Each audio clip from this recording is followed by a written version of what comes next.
ज़बूर की किताब हिस्सा नंबर 25 पहली आयत से। ऐ खुदावंद, मैं अपनी जान तेरी तरफ उठाता हूँ। ऐ मेरे खुदा, मैंने तुझ पर तवक्कल किया है, मुझे शर्मिंदा ना होने दे।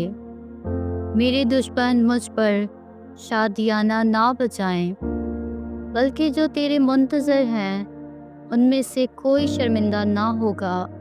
पर जो नाहक बेवफाई करते हैं वही शर्मिंदा होंगे। ऐ खुदावंद, अपनी राहें मुझे दिखा, अपने रास्ते मुझे बता दे। मुझे अपनी सच्चाई पर चला और तालीम दे, क्योंकि तू मेरा निजात देने वाला खुदा है। मैं दिन भर तेरा ही मुंतज़र रहता हूँ। ऐ खुदावंद, अपनी रहमतों और शफ़क़तों को याद फरमा, क्योंकि वो अज़ल से हैं। मेरी जवानी की खताओं और मेरे गुनाहों को याद ना कर। ऐ खुदावंद, अपनी नेकी की खातिर अपनी शफ़क़त के मुताबिक मुझे याद फरमा। खुदावंद नेक और रास्त है, इसलिए वो गुनहगारों को राहत की तालीम देगा। वो हलीमों को इंसाफ की हदायत करेगा। हाँ, वो हलीमों को अपनी राह बताएगा। जो खुदावंद के अहद और उसकी शहादतों को मानते हैं, उनके लिए उसकी सब राहें शफ़क़त और सच्चाई है। ऐ खुदावंद, अपने नाम की खातिर मेरी बदकारी माफ़ कर दे, क्योंकि वो बड़ी है। वो कौन है जो खुदावंद से डरता है?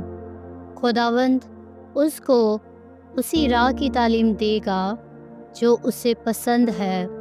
उसकी जान राहत में रहेगी और उसकी नस्ल ज़मीन की वारिस होगी।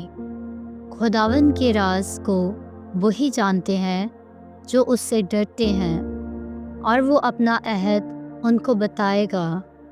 मेरी आँखें हमेशा खुदावंद की तरफ लगी रहती हैं, क्योंकि वही मेरा पाँव दम से छुड़ाएगा।